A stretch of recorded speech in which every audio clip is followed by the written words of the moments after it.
Hola, muy buenas tardes. Mi nombre es Víctor Javier y tengo el placer de estar con ustedes en esta tarde, maravillado porque la vida se torna cada día más hermosa. A medida que van pasando los años, la vida se pone más sencilla y más práctica. Ahora, pues, vamos a hablar acerca de la profecía. Y le comentaba hace un momento a Eli, nuestra flamante coordinadora del día de hoy, y le comentaba acerca de que vamos a hablar básicamente de hermenéutica, sería el tema. ¿Por qué? Porque la hermenéutica bíblica es la parte de la literatura que nos enseña a descubrir los pasajes oscuros. Así es que las claves que nos da la escritura nos enseña a descubrir esas partes que no fácilmente podemos comprender.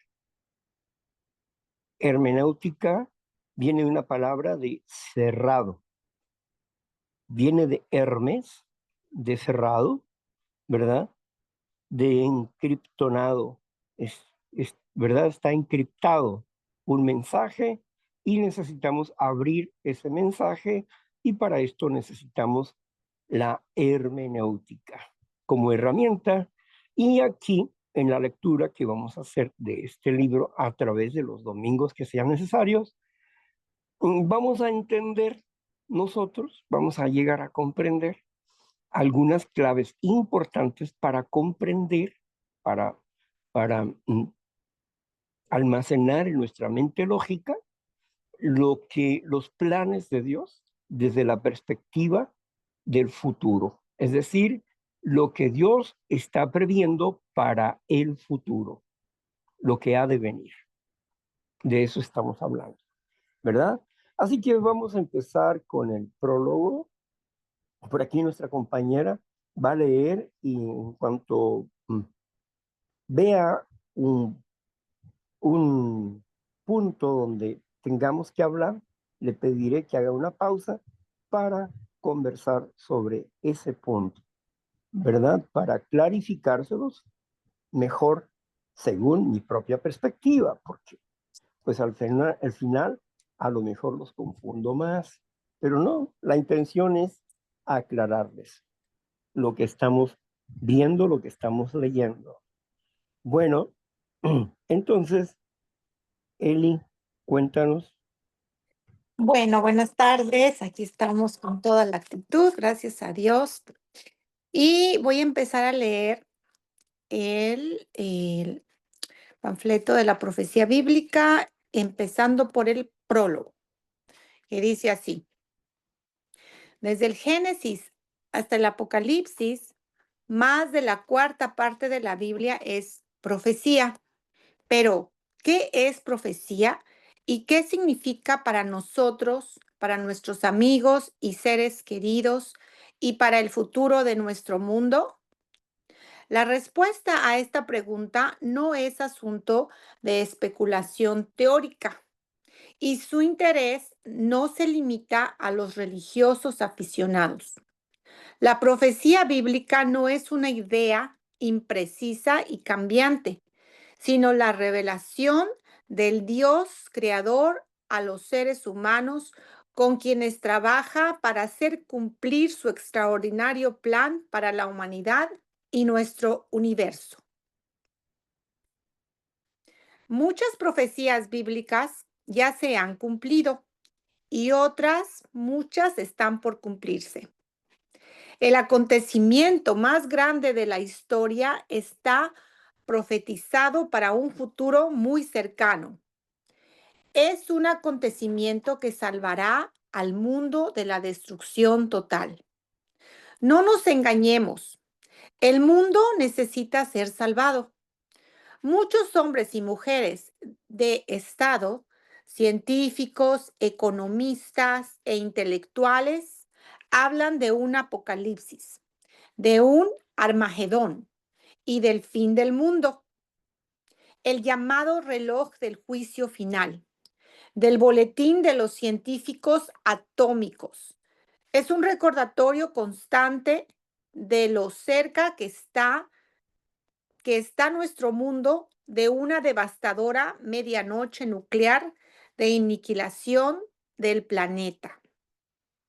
La famosa profecía de Jesús en el Monte de los Olivos, que se encuentra en Mateo 24, Marcos 13 y Lucas 21, resalta los peligros que nos aguardan. Pero a diferencia del reloj del juicio final, Jesús ofrece una esperanza ante el venidero caos, prometiendo, si aquellos días no fuesen acortados, nadie será salvo. Mas, por causa de los escogidos, aquellos días serán acortados. Mateo 24, 22. Aquellos días serán acortados gracias al regreso del Mesías, Jesús de Nazaret. Es posible que el acontecimiento más grandioso de la historia ocurra en vida de muchos de nuestros lectores. Suceso que traerá paz y prosperidad permanentes a todo el mundo. Esta no es una simple especulación. La Biblia presenta centenares de profecías que hablan tanto de la primera venida del Mesías como de su pronto regreso. Muchas ya se han cumplido, lo que demuestra su poder y su acierto, como veremos más adelante en este folleto. ¿Qué tan importante es la profecía bíblica? Hasta el evangelio que Jesús predicó es profético. En este se revela el impresionante plan divino de salvación, nuestro futuro y el futuro del mundo. Podemos saber y entender no solamente los hechos apocalípticos que están a punto de azotar al mundo, sino cómo librarnos de ellos. Por ejemplo, Jesús hizo esta advertencia a su generación y la nuestra. Cuando veáis en el lugar santo la abominación desoladora de que habló el profeta Daniel, el que lee entienda. Entonces, los que estén en Judea huyan a los montes. Mateo 24, 15 al 16. Los discípulos del primer siglo recibieron la advertencia y pudieron escapar de la destrucción y tribulación causadas por las huestes romanas en el año 70 después de Cristo. Pero veamos el contexto de la gran tribulación en los tiempos del fin. Mateo 24, 21 al 22. Y las instrucciones para escapar. El que esté en la azotea. Eli, ¿puedes regresarte al otro texto? Sí, donde nos habla de cómo ellos huyeron, porque es en el año 70 y es interesante ese año. Pues Sí, los primeros, los discípulos del primer siglo recibieron la advertencia y pudieron escapar de la destrucción y la tribulación causadas por las huestes romanas en el año 70 después de Cristo. lee el versículo que está ahí, por favor. Ok. O si Marla está por Pero aquí, que nos ayude veamos. con la Biblia. ¿Ya la tienes? Yo Para tengo que la veamos. Biblia. ¿Quieres que Ok. lea el versículo? Sí, los versículos. Mateo 24, 21. Muy bien. No, te mencionó como 3 Sí, versículos. voy a irme al Mateo 24, 15 al 16, Correcto. que dice así.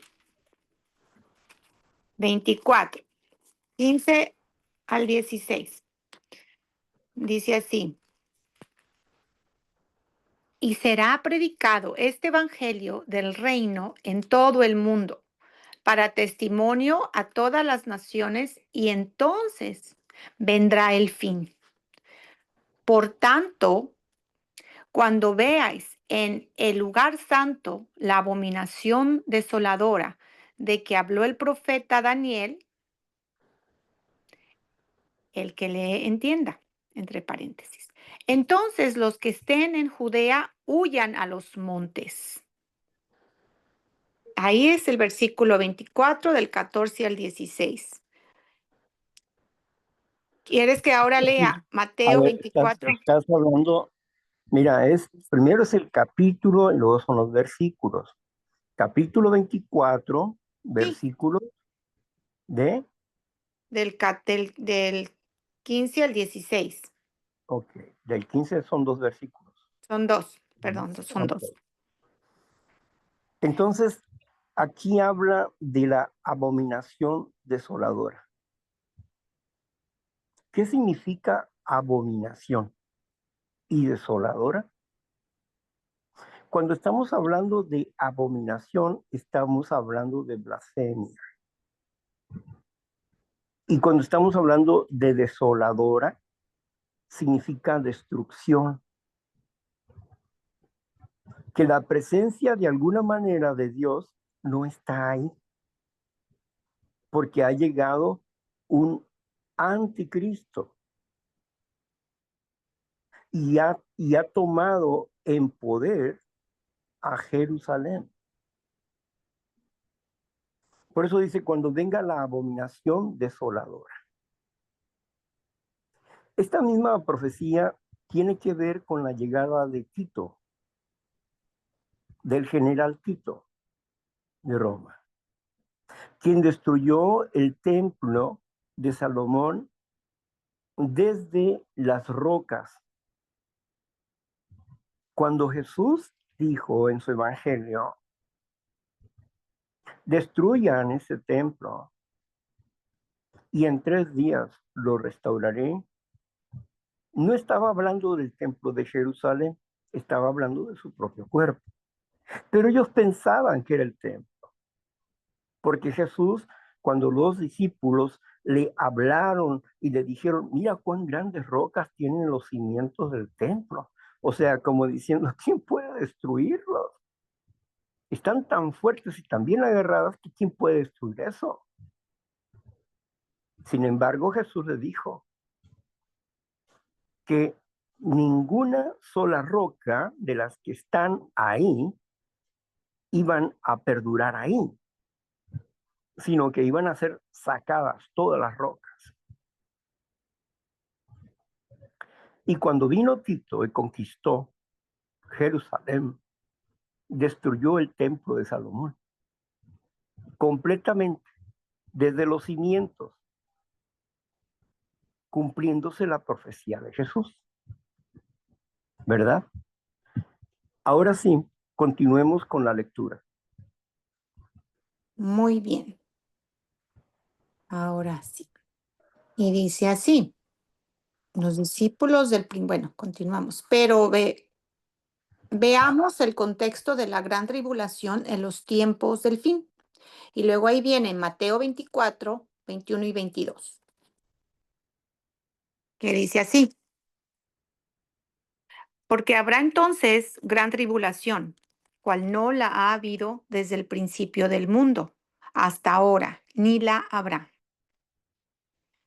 Versículo 22. Y si aquellos días no fuesen acortados, nadie sería salvo, mas por causa de los escogidos, aquellos días serán acortados.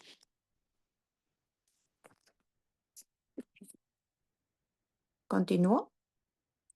Bien. Después dice, eh, orad pues que vuestra vida no sea en el invierno ni el día de reposo. No, ese es Mateo 24, 17 al 20. Perdón. Mateo 24, 17 al 20. El que esté en la azotea no descienda para tomar algo de su casa, y el que esté en el campo no vuelva atrás para tomar su capa.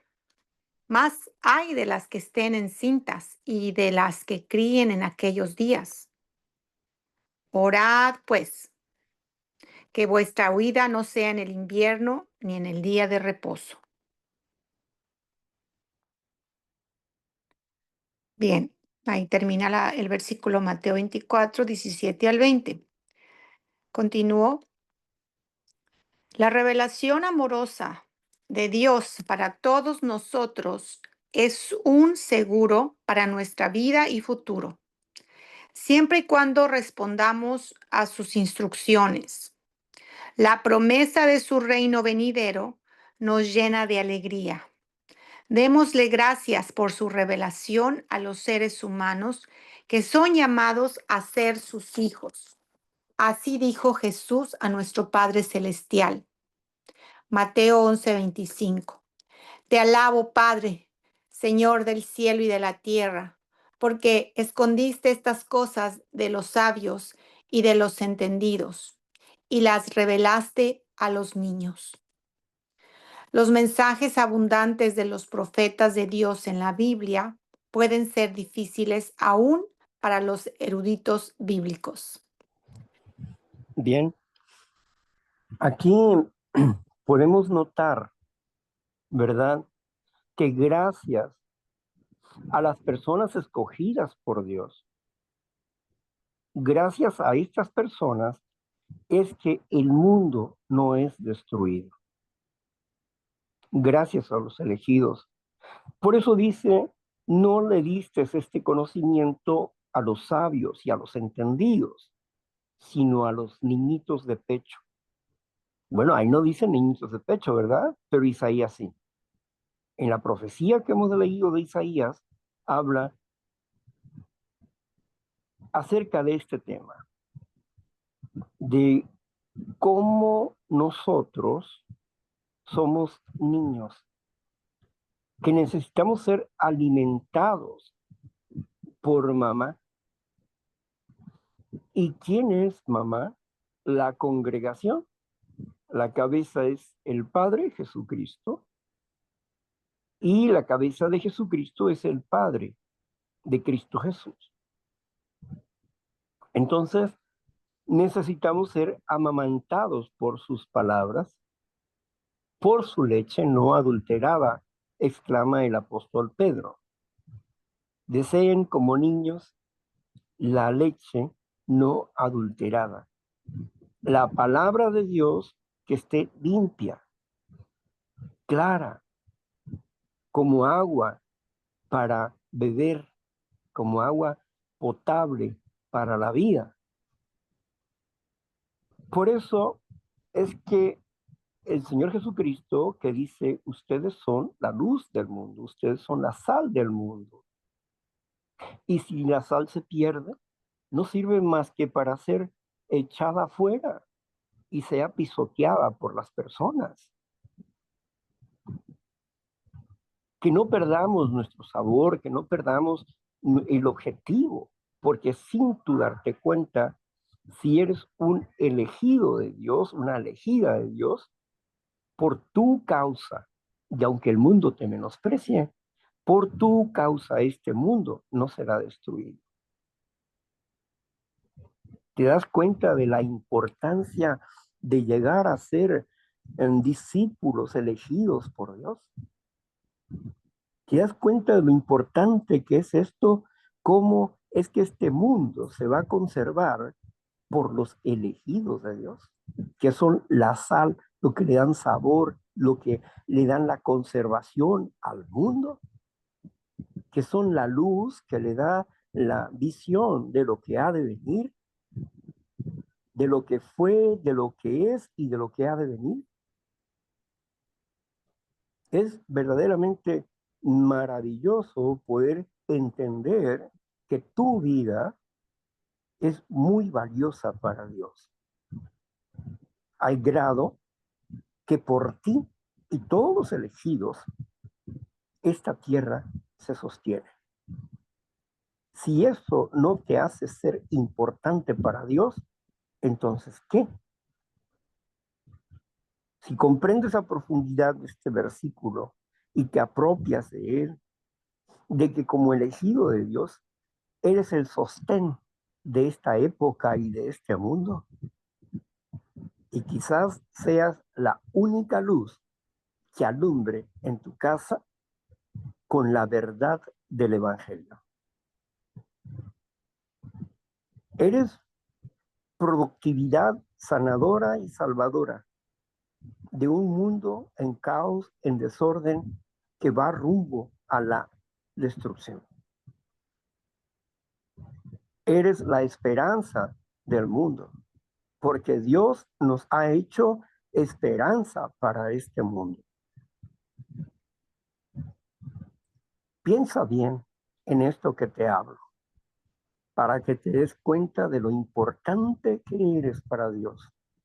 No menosprecies lo que Dios te dice. Acéptalo y vive con la dignidad que Dios te da. Continuemos con la lectura. Y claro, dice, ¿qué simboliza aquella gran imagen descrita por el profeta Daniel? ¿Cuál es el significado de las bestias y la ramera del Apocalipsis, así como de otros símbolos misteriosos?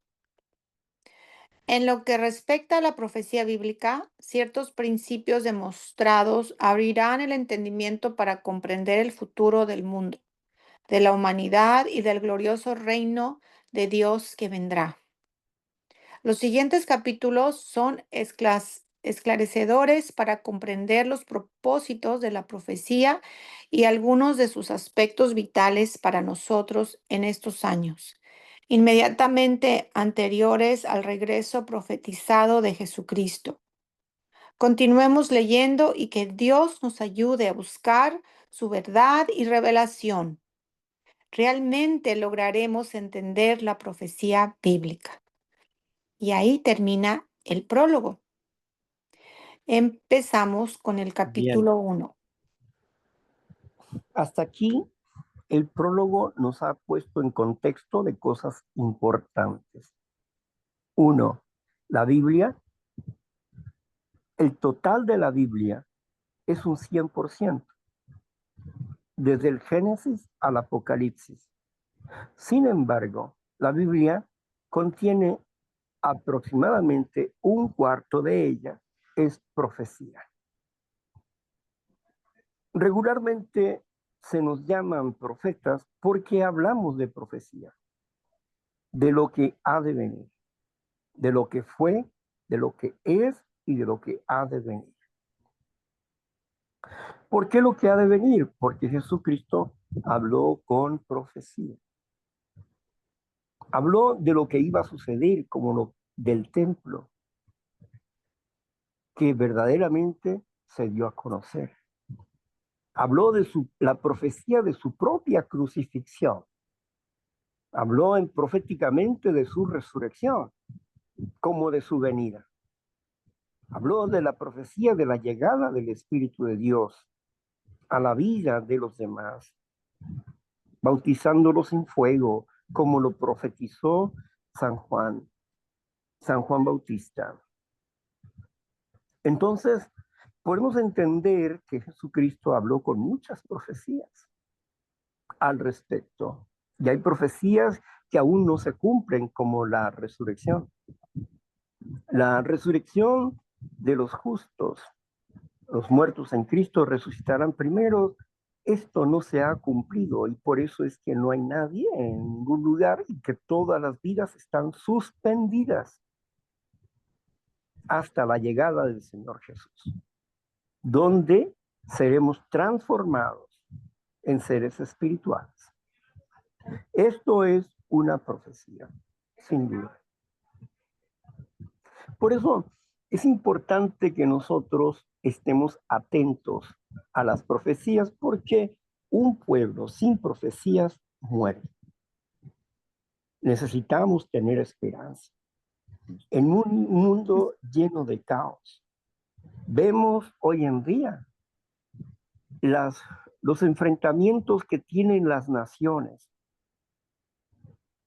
para empezar una tercera guerra mundial. la guerra del poder y el liderazgo, un liderazgo que ya no es funcional, el liderazgo de los Estados Unidos, y que solamente le queda espantar como el muchacho fortachón del barrio, que sabe que internamente está enfermo y que no tiene fuerzas, pero tiene una historia de espanto y trata de asustar a los demás porque tiene miedo de ser destruido, de que se den cuenta de su debilidad. Las naciones están en conflicto constantemente. Siempre ha habido guerras de todo tipo, problemas políticos de todos tipos. La Primera Guerra Mundial empezó por la muerte de un archiduque. La Segunda Guerra Mundial empezó por la inconformidad de un pueblo. Y hoy, la Tercera Guerra Mundial, la lucha del poder mundial. Llegarán a ponerse de acuerdo las naciones. Habrá un momento en que se pondrán de acuerdo y que habrá en apariencia paz. Harán tratados de paz, pero no lograrán la paz. Y cuando ellos crean que han logrado la paz, entonces vendrá el fin, explica la profecía. Pero hay un refugio para aquellos que son elegidos por Dios, donde la gran tribulación no los toca. Porque ellos, como hijos de Dios, son intocables. Intocables hasta que llegue su tiempo. Así que los hijos de Dios escogidos para que oren e intercedan en los momentos de la tribulación estarán en un refugio especial. Mientras que dentro del mundo está la persecución religiosa sigilosa, o sea, no abierta, sino sigilosamente, como hasta hoy existe. Los secuestros de las personas que nunca dan con ellos, los asesinados y puestos en tumbas clandestinas, que si llegan a dar con ellos, tienen que hacer una larga investigación, pero esas vidas ya no van a regresar, no en este momento. Podemos entender que el poder del hombre dentro de la oscuridad es grande. No todo está en la luz. La persecución religiosa puede ser sigilosa. Es decir, que solamente los que sufran esa persecución y el asesinato de sus familias van a entender que están pasando por la tribulación. A través de los tiempos nunca ha dejado de haber persecución religiosa, ya sea de manera política, crítica o real. En el intercambio de poder han devastado a la congregación de Dios. Pero la congregación de Dios no ha sido vencida, sino que ha habido una diáspora y la congregación de Dios sigue creciendo. Pero es importante entender que haga lo que haga el hombre con su poder o su política, no podrá destruir el mensaje que Dios tiene para este mundo, como el Señor Jesucristo lo explicó claramente. Ni una sola palabra, ni una jota, ni una coma pasará sin que se cumpla lo que Dios ha dicho. Cuando analizamos la imagen de Daniel, la revelación que Dios le da a Daniel, el sueño de Nabucodonosor, cuando analizamos esta imagen, vemos la historia de la humanidad. Cuando vamos reinos por reinos y viendo la manera en que se cumplió estas profecías, y dándonos cuenta que estamos justamente en los pies de esta imagen, porque toda esta imagen revela la sociedad política mundial. Desde su inicio, de acuerdo a lo que Dios ha dictado como inicio, la gran Babilonia, la cabeza de oro, hasta los pies, hasta los pies, los, los 10 dedos que simbolizan la unidad de Europa, el mercado común europeo, como próximo líder de esta sociedad. Seres profundamente crueles y que no van a respetar el derecho humano. No, no van a ser tan nobles como los ingleses o los estadounidenses. Van a ser más crueles. Pero en parte será débil y en parte fuerte. En partes tendrán un ejército bien planteado y en parte será débil por la historia, por la cuestión de lo que nosotros llamamos odio racial. El odio racial no permite que se unan las naciones. La historia que tienen de odio racial no permite que se unan el hierro y el barro. Así que por eso será un gobierno en parte fuerte y en parte débil. Pero por un instante, por un momento, llegará a tener mínimo 1 o 2 años a tener el poder mundial. Cuando nosotros veamos el cumplimiento de estas cosas, nos vamos a ir dando cuenta de que el fin verdaderamente está más cercano que nunca, más cercano que nunca. Ahora pues, veamos,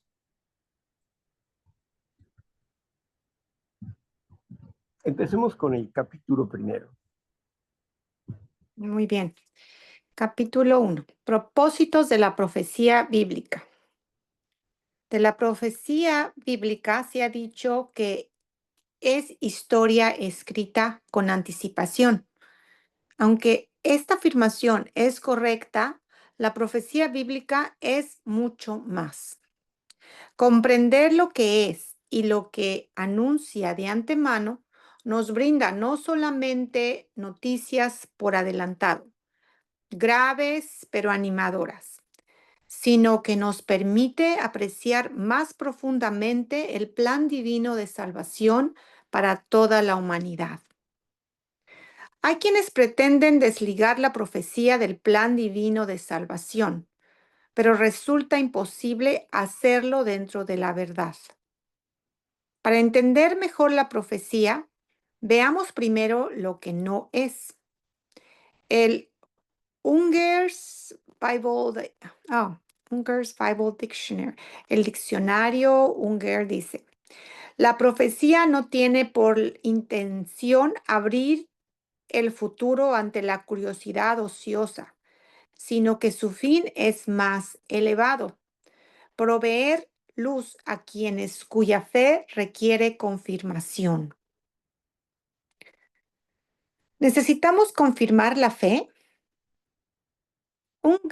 Ungers prosigue de esta manera: la revelación de hechos futuros puede ser necesaria en momentos de desánimo, para despertar o mantener viva la esperanza, para inspirar confianza en tiempos de decaimiento y para advertir de los males que amenazan a los fieles.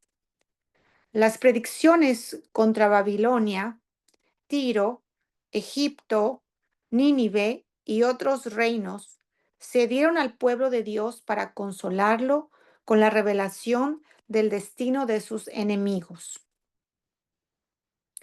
Unger define la profecía en términos muy sencillos como el mensaje oral o escrito de un profeta. La palabra griega es prophets, que significa predictor o hablante inspirado. El diccionario bíblico Anchor afirma que la palabra profeta se empleaba en el sentido de uno que habla por un Dios e interpreta su voluntad a los seres humanos. Los profetas verdaderos revelaban la voluntad de Dios al pueblo. Igualmente, hacían advertencias a los pueblos de la antigua Israel y de muchas otras naciones.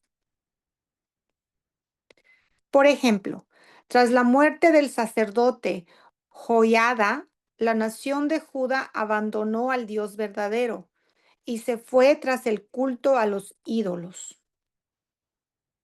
Desampararon la casa del eterno Dios de sus padres y sirvieron a los símbolos de acera y a las imágenes esculpidas. Entonces la ira de Dios vino sobre Judá y Jerusalén por su pecado. Lo encontramos en Segunda de Crónicas 24, 18. ¿Lo busco, Víctor? Crónicas. Sí, por favor, vamos a leer lo que dice Crónicas 24, 18. ¿Ok? Bien, Sí. muy bien. Segunda de Crónicas 24, 18. Me dice así. Luego, no, perdón, 24, 18. Y desampararon la casa de Jehová el Dios de sus padres, y sirvieron a los símbolos de acera y a las imágenes esculpidas. Entonces la ira de Dios vino sobre Judá y Jerusalén por ese su pecado. Ah, bien, ahí está. En este tiempo, ¿cuántas personas Permíteme. adoran? Dígame. Sí. Aquí podemos darnos cuenta de una comparación importantísima. En este versículo nos habla de cómo Judá, que tenía un pacto con Dios, acuérdense de eso. No se confunda usted con la ira de Dios sobre las naciones, no, la ira de Dios sobre Judá. Alguien que había hecho un pacto con Dios. Había un arreglo entre Dios y ellos. Ellos eran denominados hijos de Dios, pero abandonaron el templo y usaron ídolos de las naciones, ídolos falsos. ¿Qué es lo que sucedió? ¿Qué es lo que sucedió con,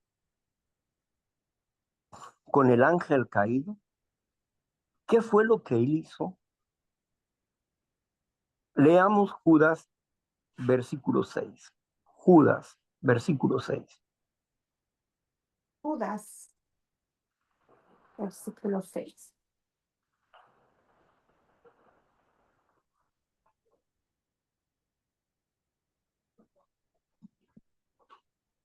Dice así. Y a los ángeles que no guardaron su dignidad, sino que abandonaron su propia morada, los ha guardado bajo oscuridad en prisiones eternas para el juicio del gran día. Así es. Sí, comencemos a leer del 5 al 6, por favor. Mas quiero recordaros, ya que una vez lo habéis oído, que el Señor, habiendo salvado al pueblo, sacándolo de Egipto, después destruyó a los que no creyeron, y a los ángeles que no guardaron su dignidad, sino que abandonaron su propia morada, los ha guardado bajo oscuridad en prisiones eternas para el juicio del gran día. Amén. Amén. Aquí está diciendo que Dios habla en serio, no está jugando. Dios habla en serio y está diciendo, ellos que abandonaron a Dios fueron destruidos por causa de su desobediencia al pacto con Dios. Y aquellos ángeles que abandonaron su dignidad, su morada, igual que ellos. Aquí Judas está haciendo la misma comparación. Lo mismo que hizo Judá, lo mismo hicieron los ángeles. Y ni perdonó al pueblo, ni perdonará a los ángeles. Aquí hay una diferencia, ¿verdad? Quien comenzó el problema y quien se unió a ese problema de desobediencia, Judá. Por eso es importante comprender lo que la escritura nos va diciendo para entender que si tenemos un pacto con Dios, Él será mi Padre y me va a disciplinar para que no caiga la destrucción sobre mí, sino que me va a disciplinar para que yo logre tener la vida eterna.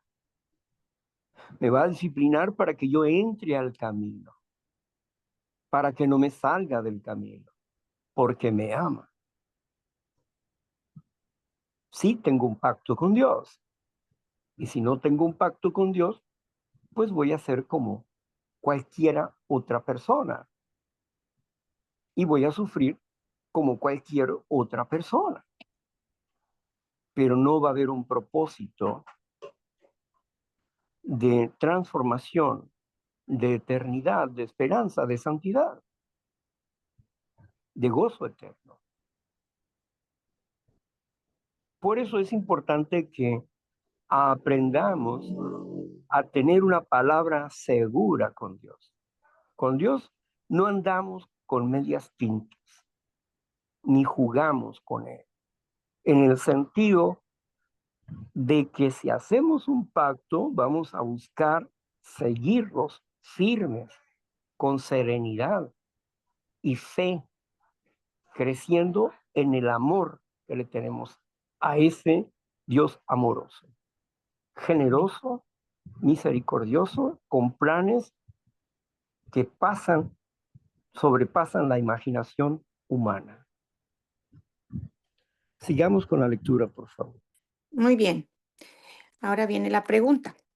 En este tiempo, ¿cuántas personas adorarán a los ídolos modernos del poder, las posesiones y la posición? ¿Qué medidas tomó Dios cuando Judá y Jerusalén cometieron idolatría?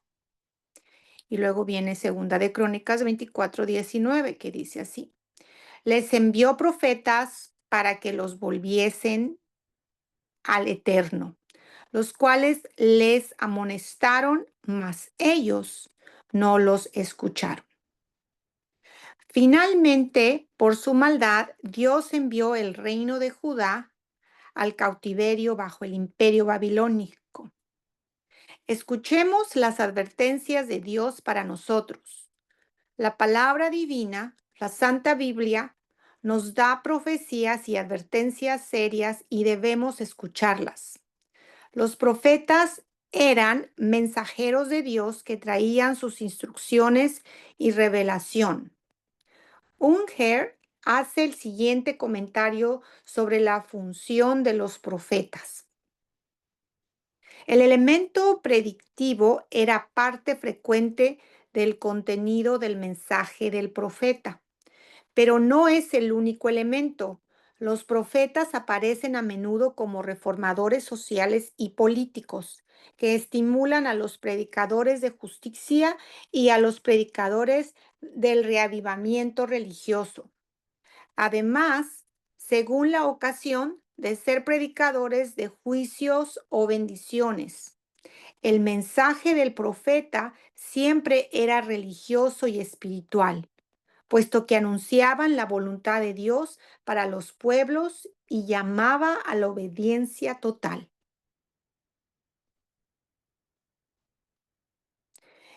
Hemos visto que Dios enviaba profetas para alejar a las naciones de la inmoralidad. Además, revelaban el plan de Dios para el futuro. Después de su muerte, Jesucristo resucitado mencionó alguna de las muchas profecías acerca de él.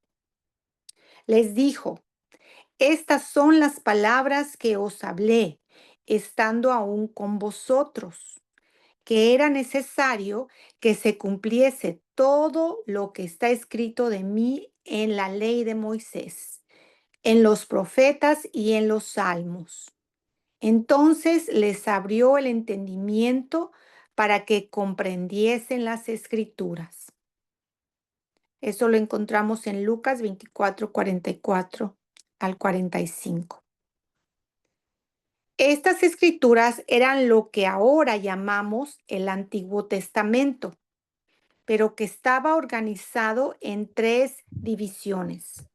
Bien, es importante regresarnos a Lucas, ¿sí? A esa lectura para corroborar lo que está diciendo el escritor.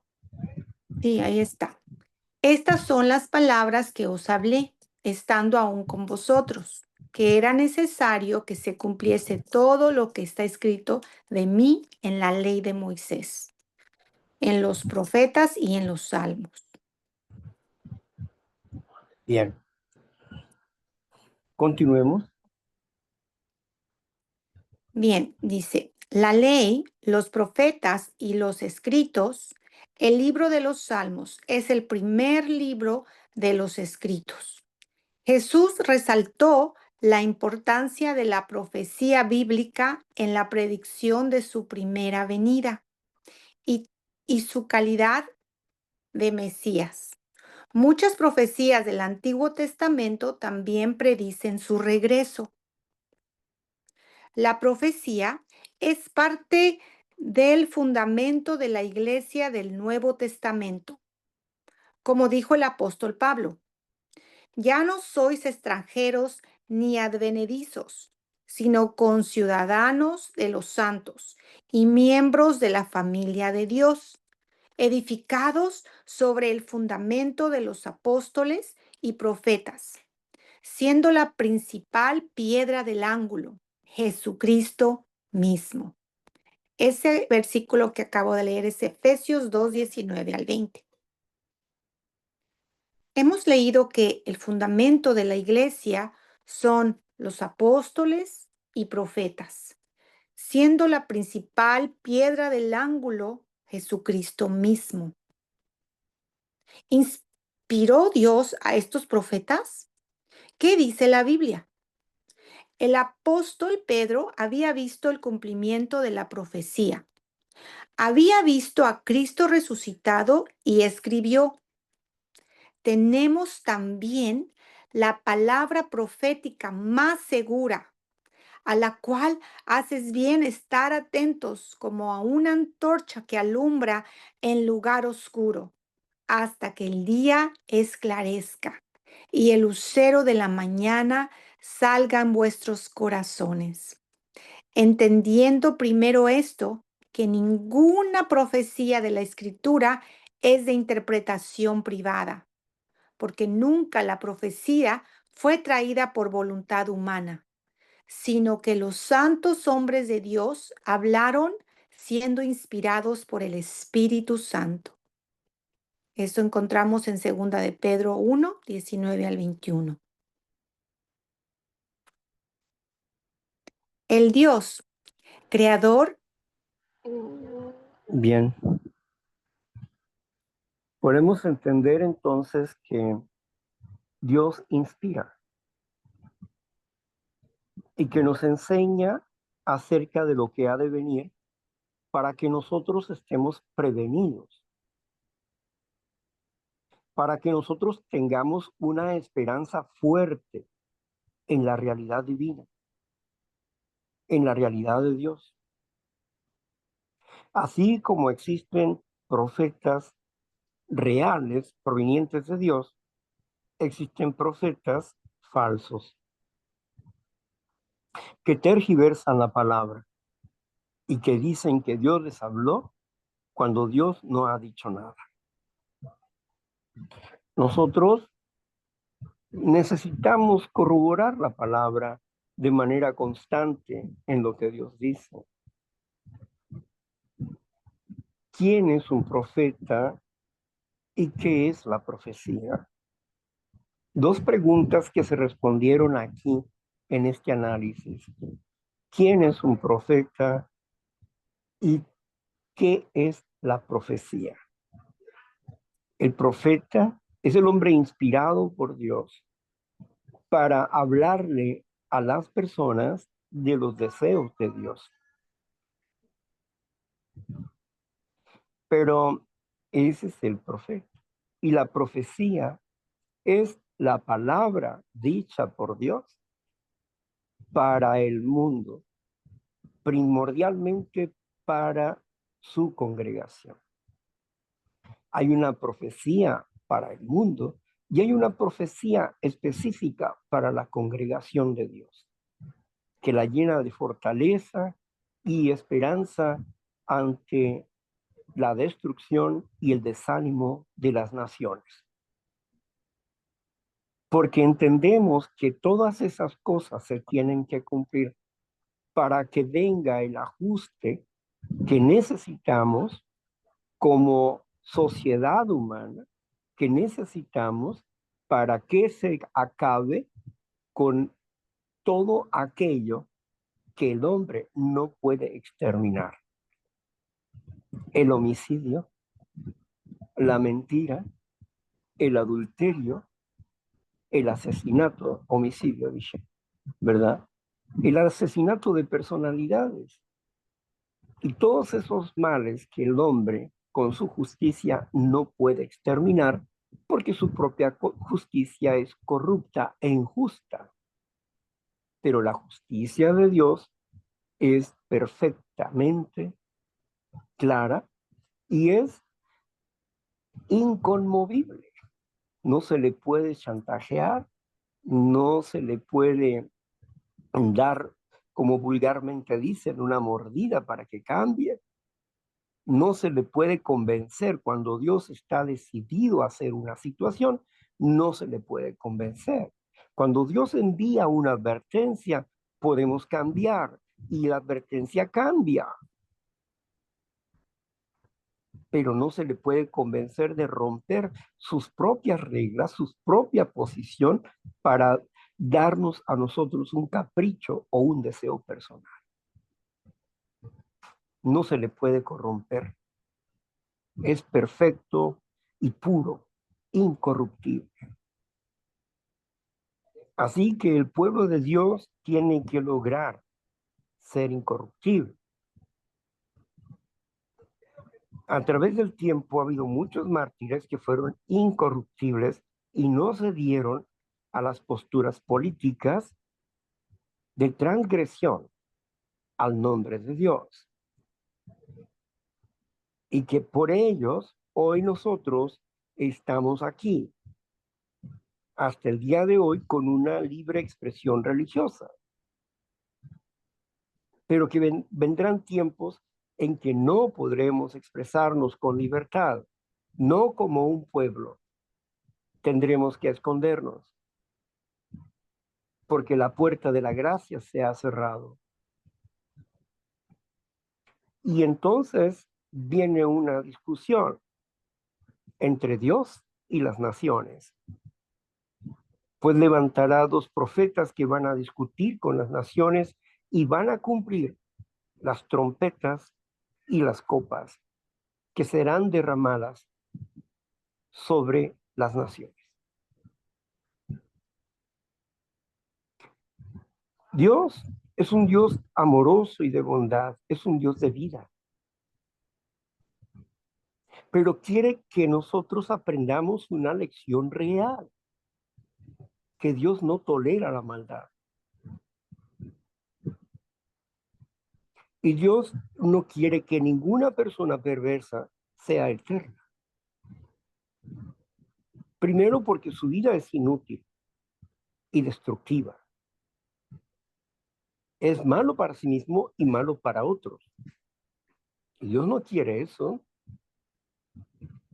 Dios quiere que seamos perfectamente bondadosos conforme a su carácter, porque desea que nosotros tengamos bienestar de manera continua y permanente y para siempre. Por eso es importante comprender la profecía, porque nos afirma y nos da esperanza, porque nos confirma nuestra realidad como hijos e hijas de Dios, y porque comprendemos este mundo político, su corrupción, y también conocemos los tiempos de su pasado como su presente y su futuro. ¿Cuál será su futuro? De acuerdo a Daniel capítulo 2, versículo 45, nos dice que vendrá un reino que vendrá del cielo y va a derrocar toda la sociedad y se hará un gobierno mundial que nadie más lo derrocará. Y ese gobierno es el establecimiento del gobierno del Señor Jesucristo y todo su séquito. Así que estamos en este punto, trabajando para comprender por qué estos hombres fueron inspirados por Dios. ¿Cuándo es un hombre inspirado por Dios? ¿Cómo podemos comprobar que la profecía es verdadera o falsa? Bueno, lo vamos a seguir viendo a través de la lectura, el análisis y el compartimiento de este folleto, ¿verdad? Que nos va a abrir nuestra mente hacia una visión completamente diferente, donde no es para darnos miedo, sino al contrario, es para dejar de temer, sino estar firmes en nuestra fe, porque ahí está nuestra seguridad. Bueno, pues hasta aquí dejamos este tema y vamos a continuar con la parte que sigue. Agradecemos a la compañera por su lectura, a la compañera Eli por su lectura. Y bueno, pues continuamos entonces con lo siguiente. Voy a cerrar la grabación para que podamos compartir, ¿verdad? Pero le piqué otra cosa aquí. Ahí está. Y